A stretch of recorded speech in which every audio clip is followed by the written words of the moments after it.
Welcome back to another edition of the Faith and Real Life podcast. My name is Greg Wasinski. I'm an inspirational speaker, author, and radio host from Cleveland, Ohio, and I am joined by my good friend, ministry partner, and somebody who I really admire for all of her gifts in ministry and just who you are in the world, Mrs. Millie Prebel. Wow, I don't even know what to say to that. I'm humbled. Thank you, friend. No, it's a journey. I mean, I just think about back to when we first met and just the growth and how God places people in your life. And we're talking about saints and cool saints and stuff like that as a part 2 to our series. And I don't know, that's what came to mind. Oh, well, you're so sweet to say so. Very sappy. There has been a lot of growth, I will say. We've kind of reached a level of flow here in our podcasts, and it's always fun to sit down and chat with you about all things faith. Yeah, no, really, it's a blessing, and we're glad that you join us because it can't happen without you. And for all the people that you might share it with, we're going to continue a discussion today that we started on our last podcast about sainthood. In episode 207, we talked about what it means to be a saint, why our church honors different saints, and why we have statues and icons around the church to remind us of the work that they did or maybe how they gave their life for Christ. And so today we wanted to continue this discussion, talk about some saints of importance, maybe some patron saints, and even some backstories of saints that are interesting, to say the least, in one way, shape, or form. So I'm going to start right with the catechism. Since we've already kind of laid the groundwork, I'm going to jump right back in. And this is going to be from paragraph number 828. And this talks specifically about saints of importance. All right, so here's what it says. And then you're going to give us, in Millie's minute, a little bit more of the process later, but we're not going to jump the gun on that. It says, by canonizing some of the faithful, by solemnly proclaiming that they lived practiced heroic virtue and lived in fidelity to God's grace, the church recognizes the power of the Spirit of holiness within her and sustains the hope of believers by proposing the saints to them as models and intercessors, which we talked about on the last podcast. Mm-hmm. The saints have always been the source and origin of renewal in the most difficult moments of the church's history. Indeed, holiness is the hidden source and infallible measure of her apostolic activity and missionary zeal. That was a mouthful at the end. Mm-hmm. But I love this quote from Pope St. John Paul II. The saints have always been the source and the origin of renewal in the most difficult moments in the church's history. Here we are in 2021. Mm-hmm. Our attendance in churches is at mid-single digits, if we're being honest. We've been through much in the last 10 years as to the history of the church and things that are exposed. Millie, I think right now there are incredible saints being called forward to do just exactly what this talks about through Pope St. John Paul II and the importance of saints. Yeah, I think you're right. And I think it's that universal call to holiness, that was mentioned in Vatican II, but then in the encyclical Lumen Gentium, there's a whole chapter called The Universal Call to Holiness, which is worth reading. It just has it's a beautiful format on how we're all called to the sainthood. Yeah. And, the universal call to holiness is really, it says nothing less than God's summons to all humanity to a life of eternal beatitude. Mm. Eternal beatitude. Mm-hmm. This call to be beatified, right? That's kind of where we get that term from, in perpetuity. So what we do on this earth has meaning. Right. It's not just, this is when Jesus came and he said that I'm the new law, basically, that you don't just have to live to not break the commandments, but I'm asking you to live to do things that are given to us in the Beatitudes. Mm-hmm. And so for us, this faith and real life connection, I cannot think of a better topic that when you talk about it and people are like, but you're very churchy on the topic. But it is, because this is the beauty of faith. This is why you need to go back to church, all right? Like the pandemic, in the sense of going to church, we need to come back. that's not like advice, like come back to me and you get sick and you're going to sue me. No, that's not what I'm talking about. I'm talking about the fact that if we choose to go other places and we deem it safe to spend time doing other things, but we make excuses why we can't go to church, it's not for us to do anymore. Yeah. It's for us to be in communion with each other, to live saintly lives, to lead other people to heaven. Yeah. Well, we were born into community, as we've talked to, Right.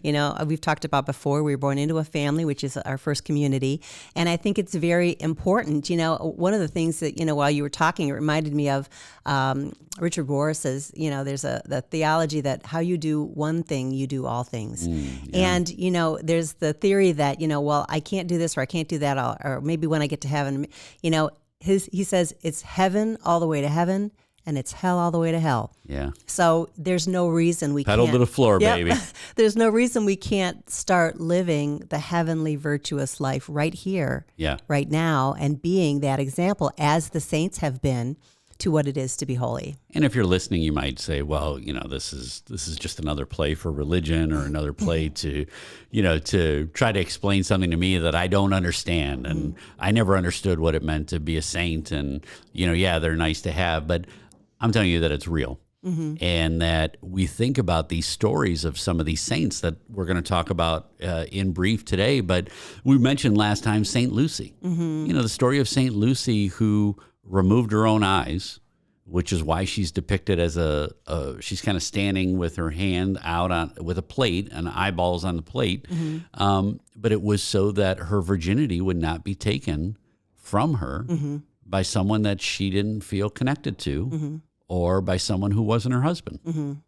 And so, these stories, so that's an extreme case, but let's go back to an easy one. Let's go back to St. Augustine. And I don't say easy in the fact that he had an easy life. I say it's easy for us to identify with St. Augustine for many people who went from very sinful lives, even a life that his mother called him, like, I forget what the quote is, but just basically that he was destined for hell and he was evil. And then he became this doctor of the church, who we have so much of our history and tradition from. What happens to make a human being go through that type of conversion to go from a playboy and living out and sinful life and then giving it all up for God? Right. Yeah. And it's all written in his confessions. If you've ever read the Confessions from St. Augustine, it's pretty hefty reading. Yeah. But there are parts of it that, I have it at by my nightstand, and I just pick it up, like if I can't sleep, and there's such richness in him sharing his story from, the walk from his, despicable life to a life of virtue. Yeah. Which is a great example for all of us that, it can be done. Well, and that is the truth, that it can be done. And are we willing to do it? It is the second question for a lot of us. Who's one of the saints that when you were researching, maybe somebody that you picked out that had an interesting story, or somebody that you admired? Well, I go back to St. Lucy. I actually, she was sort of a newer saint to me, but Bill got me her medal, actually, which I mostly wear all the time. But I have an eye condition. And he got me that medal that I wear. And interestingly, when we were in Venice, we went to the church of St. Lucy where her body is, the uncorrupt body. Yeah. And it was interesting. So uncorrupt means she has not decayed, or and she's preserved. in like one of those glass, cases. And it was interesting because there was a few of us in the tour, and the tour guide was talking in Italian to one of the curators or whatever, and he said he told us we could go back. Most of the time they don't let people go back to see her, but he said he would allow our group to go back and see her. And I said that was for me. Yeah. It was just so amazing that here I have this medal, I pray, intercessory prayers to her. And then here we are at her church, and now we're allowed to go back and see the body. It was an amazing experience. Well, we've talked about before, for me, we have different names for the Blessed Mother, Our Lady of Guadalupe, Our Lady of Lourdes, different places where she's appeared, but then Our Lady of Sorrows and, so many different names. But when we were in St. Augustine, Florida, we went down to, I was doing a talk down there, and we went to see the cathedral. And then we went to a retreat place called Our Lady of La Leche, Lady of the Milk, which is who you pray to when a friend or somebody is having trouble conceiving or producing milk during breastfeeding and things like that. And so we went, and I had not heard of Our Lady of La Leche before that, but we had a friend who had a 1% chance of getting pregnant. And we prayed for her pregnancy. And a healthy pregnancy was had, and it was a miracle. I mean, it was just a miracle that it happened, and it was through what we believe is the intercession of Our Lady of La Leche, the Blessed Mother, taking that request to her son because of our faithfulness. Just no different than the paralytic taking their friend to Christ, who heals him because of their friend's faith, not because of the paralytic. And so Our Lady of La Leche is one that if you know somebody who's having a problem conceiving, and I even buy little tiny saint charms now for my friends. Yeah, you got me one for my daughter that was having a little bit of a glitch in their conception. And she's due in a month. She's due. Yes. So I'm not promising anything, I'm not a spokesperson. So if you're having, call 1-800-GREG, right. we'll get you pregnant. Yeah, right. Well, it's like that. It is that belief, though, that, and maybe it doesn't work, but maybe instead that if a pregnancy is not possible, that Our Lady of La Leche, we believe as a saint, would help bring the intercession of patience and courage. And an understanding of why it's not happening. Right. We don't always expect the miracle to occur, but these saints certainly have the gifts to help us understand as well. Who else you got for me today? I'm fond of Saint Ignatius. Many you know that I went through the Ignatian spirituality program, and I was, again, here's another one. He was sort of very full of himself and wanted to be a great knight, and he was a ladies' man and all that, and he got a cannonball to the leg. Cannonball to the leg. Yeah, baby. it's the old cannonball to the leg. So that kind of put a little glitch in his plans, and when he was recovering, better than a leg to the cannonball. Right. Right. When he was recovering, there was very little to read in where he was, staying. And one of the books was The Lives of the Saints. And he started reading it. And, he also had some, sort of novels, romance novels, as you call it, of the day. And he discerned when he was reading about the lives of the saints, he had great consolation, which meant, he was full of joy and hope and promise that lasted. And then when he was reading the novels, he, it would have that joy for a moment, but it would fade and it would turn maybe ugly, and it wasn't that same consolation. Hence, he came up with Consolation and Desolation. But I just really appreciate how deep he went into. I mean, he wrote the spiritual exercises. He came up with this whole system of formation that many other saints, Saint Xavier and a lot of other saints, he formed the Jesuit order. And so I think, I really look to him as an example. I learned contemplative prayer. So there's, so much richness from learning about these saints, and then from, like, as you say, calling on them in intercessory prayer for a need. There's a patron saint for, every time there's somebody asking me to pray for something, you can Google patron saint of, whatever, and a saint will come up. And then you're like, oh, I never knew that. That's usually kind of what happens. Yeah. So on the crazy side, I think about Saint Damien the leper. So, Saint Damien, he was a priest, and there was an island full of lepers, and nobody would go and take care of these lepers. Nobody would go and confirm them, take them the Eucharist. Nobody would go and take them the sacraments. So finally, St. Damien steps up and he says, I will go. And he walks among these people, and he gives them everything that God calls him to do as a priest. You know how he dies? Leprosy. I think it's a bad deal. I've said it before. I don't think it's right that he got leprosy. However, St. Damien was okay with it. He knew his place, he knew his purpose, and his life was fulfilled. So for me, St. Damien the leper is one of those odd stories that you hear about.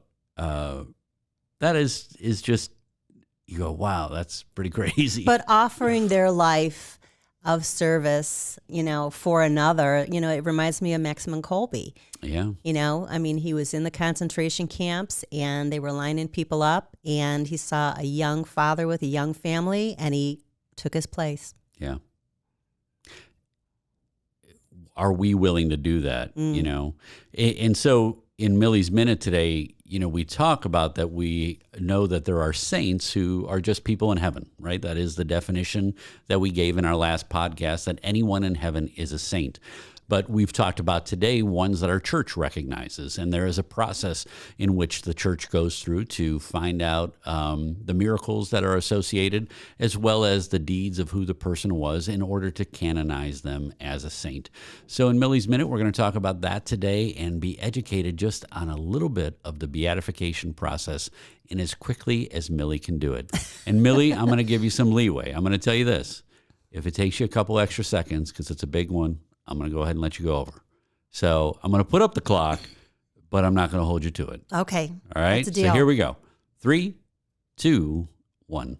First, request for canonization can begin 5 years after a person's death unless an exception is made by the Pope. Usually from the person's church or religious community, the request is submitted to the bishop of the diocese where the person died. The request lists how the person had lived and reasons of holiness as evidence for consideration. If enough evidence is found, the bishop requests to open a special tribunal and the person is called a servant of God. A formal report is sent to Rome reviewed by 9 theologians for the second step, determination to see if there is enough cause to put it before the entire congregation. Their life's work is studied to ensure nothing goes against the teachings of the church. If they are determined virtuous and heroic in their faith, they are declared venerable. If a candidate is martyred, they may move on to the third step, beatification, and named blessed.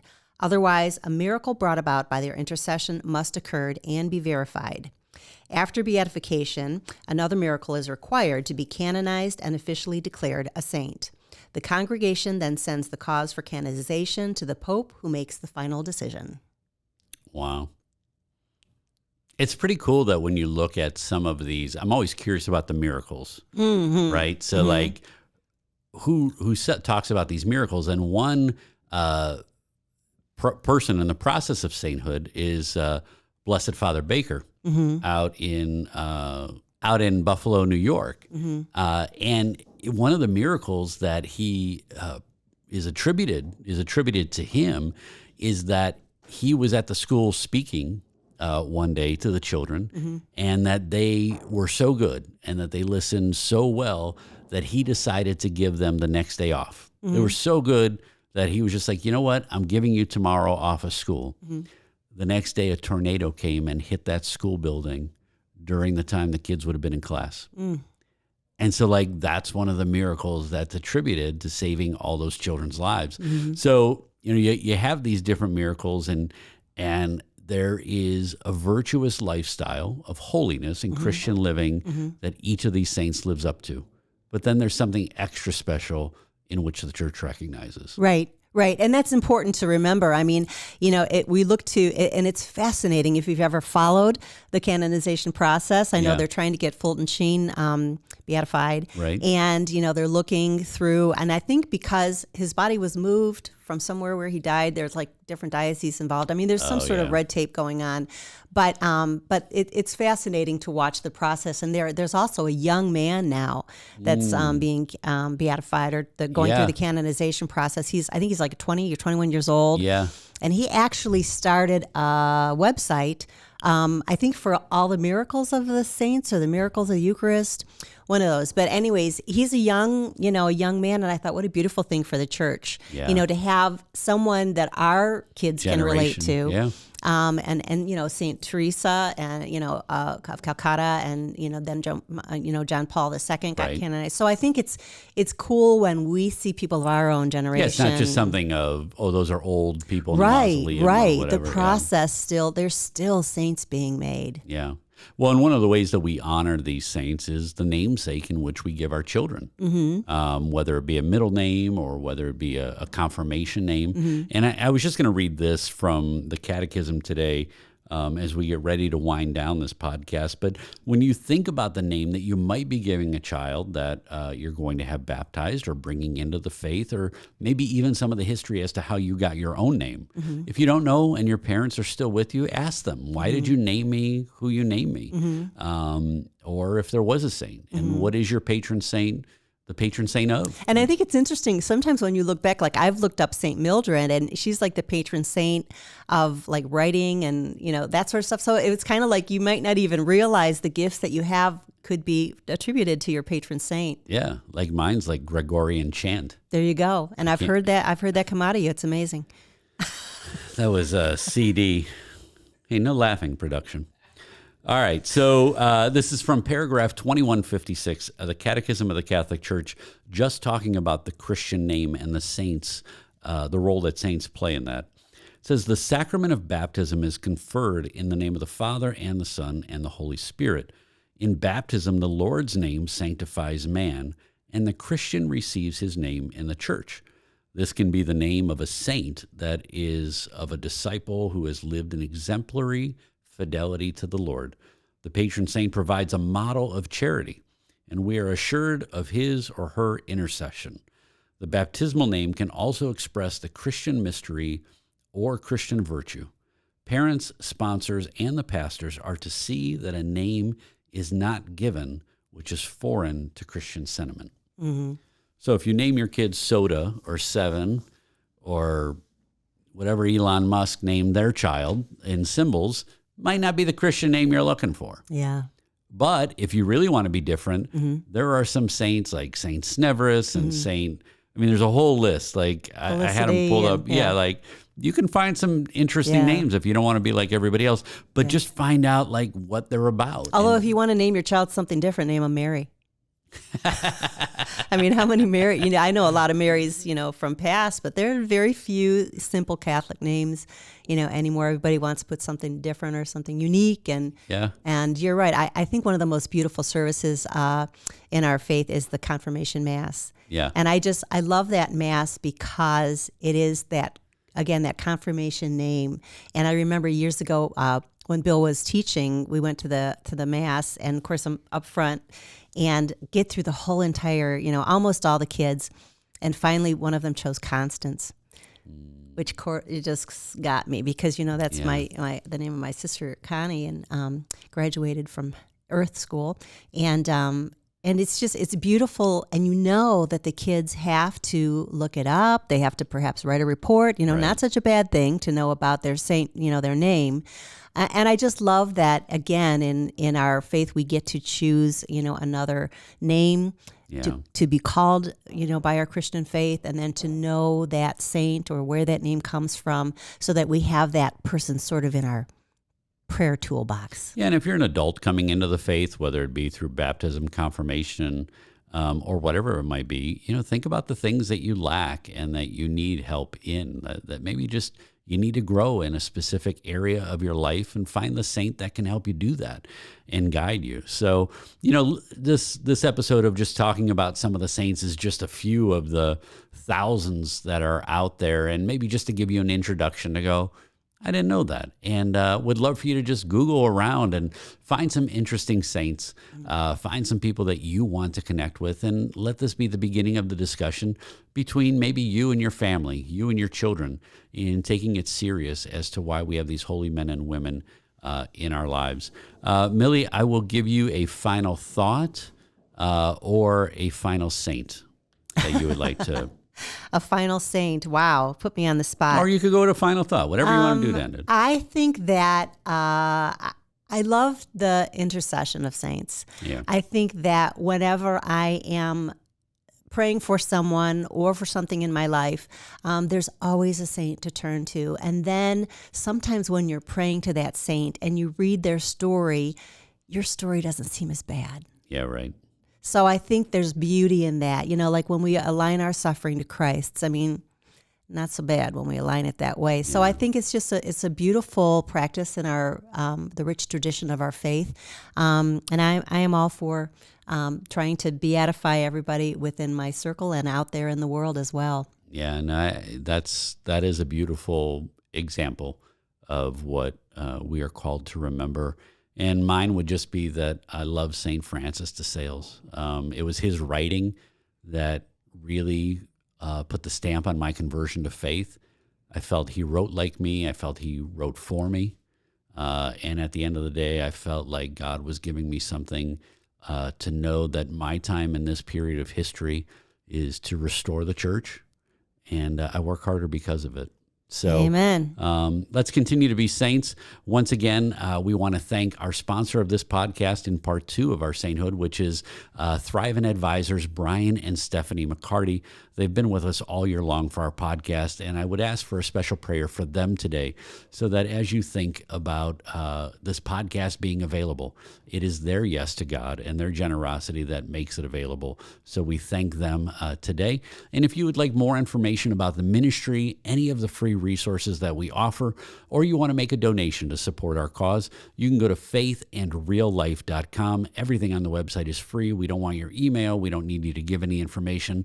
We just want you to be inspired by the gospel of Christ and for those who try to live a life of faith out in the real world. So thank you for being with us. God keep you. God bless you. And we look forward to the next time that we get a chance to spend sharing the beauty of where faith and real life come together. Take care.